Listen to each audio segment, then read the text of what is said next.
아들을 낳으리니 이름을 예수라 하라. 이는 그가 자기 백성을 그들의 죄에서 구원할 자이심이라 하니라. 오늘의 생명 양식은 마태복음 1장 18절에서부터 25절까지 말씀입니다. 예수 그리스도의 나심은 이러하니라. 그의 어머니 마리아가 요셉과 약혼하고 동거하기 전에 성령으로 잉태된 것이 나타났더니 그의 남편 요셉은 의로운 사람이라 그를 드러내지 아니하고 가만히 끊고자 하여 이 일을 생각할 때에 주의 사자가 현몽하여 이르되 다윗의 자손 요셉아 내 아내 마리아 데려오기를 무서워하지 말라. 그에게 잉태된 자는 성령으로 된 것이라. 아들을 낳으리니 이름을 예수라 하라. 이는 그가 자기 백성을 그들의 죄에서 구원할 자이심이니라 하니라. 네, 오늘은 저희가 크리스마스 특별 말씀으로 이번 주간 동안 계속 진행하고 있습니다. 성경은 예수 그리스도의 탄생을 아주 자세하게 설명하고 있습니다. 우리가 상식적으로 생각할 때 예수의 탄생에 대한 이야기는 일반적으로 잘 이해가 되지 않습니다. 그럼에도 불구하고 성경이 이러한 내용을 자세하게 설명한다는 것은 그러한 내용을 믿게 하는데 매우 불리합니다. 특히 혼인하지 않는 마리아의 몸이 성령으로 잉태하여 예수가 태어나셨다 하는 이런 이야기는 참으로 믿기 어려운 내용입니다. 하지만 성경은 이 내용을 자세하게 다루고 있습니다. 특히 오늘은 마태복음을 읽었지만 누가복음에서는 마태복음보다 훨씬 더 자세하게 설명하고 있습니다. 이는 무엇을 의미하는 것입니까? 그것은 이 내용이 사실이라는 것입니다. 많은 사람들은 이렇게 말합니다. 이러한 사실은 결코 이해되지 않아. 그래서 내가 믿을 수가 없어 라고 말합니다. 혹시 그런 분이 계시면 제가 한번 여쭤보고 싶습니다. 지금 믿고 계신 모든 것은 다 이해하시고 고개를 끄덕이시고 나서 믿으신 것인가요? 아니면 그러한 일이 충분히 일어날 수 있다는 사실을 믿게 될 때에 이해가 되신 것인가요? 저는 이 내용을 믿지 못하는 분들께 이해를 촉구하거나 또 구걸하고 싶은 생각은 없습니다. 왜냐하면 그분들이 이해하지 못한다고 해서 안 믿는다면 그것은 저희의 힘으로 어쩔 도리가 없지 않겠습니까? 반대로 감사한 것은 믿을 수 없는 것을 우리에게 믿게 해주신 성령님께 감사를 드리는 것입니다. 이것은 비밀입니다만 사실 믿으면 이해가 되고 알게 됩니다. 22절 읽겠습니다.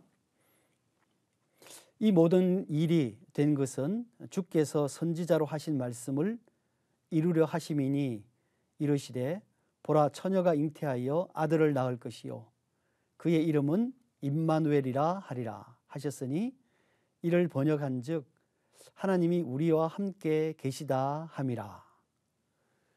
지금 이야기하고 있는 내용은 이 일이 일어났기 때문이 아니라 이미 구약에서 선지자를 통해서 예언한 내용을 설명하고 있습니다. 이사야 7장 14절에 보라 처녀가 잉태하여 아들을 낳을 것이요 그의 이름을 임마누엘이라 하리라 라고 했습니다. 임마누엘은 하나님께서 우리와 함께 계심이라는 의미입니다. 이 내용을 종합하면 마리아를 통해서 태어나던 예수 그리스도는 하나님의 아들이신데 이는 하나님께서 이 땅에 오셔서 그의 백성들과 함께 하실 것이다 하는 내용입니다. 다른 성경 미가서 5장 2절에서는 베들레헴 에브라다야 너는 유다 족속 중에 작을지라도 이스라엘을 다스리는 자가 내게로 나올 것이니라 그의 근본은 상고의 영혼에 있느니라 라고 기록되어 있습니다. 이는 무슨 의미입니까? 마리아를 통해서 태어나실 예수 그리스도는 하나님이라는 의미입니다. 그는 영원하신 분이다. 영원하신 분은 하나님 외에는 없습니다. 따라서 이는 하나님을 지칭하는 것입니다. 그 하나님께서 이 땅에 우리를 위하여 태어나셔서 우리와 같은 모습으로 우리와 함께 계시는 것입니다. 무엇 때문에 그렇게 하시겠습니까? 그것은 우리의 죄를 속죄하시기 위하여 그렇게 하시는 것입니다. 24절입니다. 요셉이 잠에서 깨어 일어나 주의 사자의 분부대로 행하여 그의 아내를 데려왔으나 아들을 낳기까지 동침하지 아니하더니 나음의 이름을 예수라 하니라. 위의 내용을 생각해 보면 요셉에게는 아마 청천벽력과 같은 그런 일이 일어났다고 얘기할 수 있겠습니다. 그러나 성경을 알고 하나님의 예언을 알고 있는 요셉은 자신에게 일어난 일을 믿기 힘들었지만 주의 사자의 분부대로 순종하는 모습을 보여줍니다. 그렇습니다. 때로는 우리가 이해하기 힘든 일들이 우리의 삶 가운데서 일어납니다.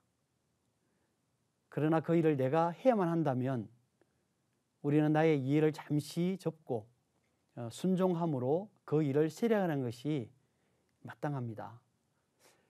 그러면 어느 날 하나님께서 내가 왜 그렇게 해야 했었는지를 알려주실 것입니다. 성경에 나와 있지는 않지만 하나님께서 요셉에게도 아마 그렇게 하셨다는 생각이 듭니다. 사랑하는 형제자매 여러분, 그렇습니다. 우리가 하나님을 믿을 때 이해하기 어려운 일들이 종종 일어납니다.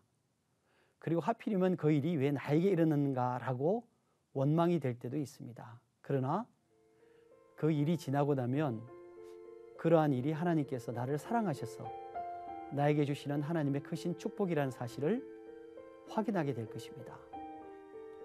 나에게 일어나는 어떤 일이든지 감사하고 인내함으로 순종하는 여러분이 되시기를 축원합니다. 아멘.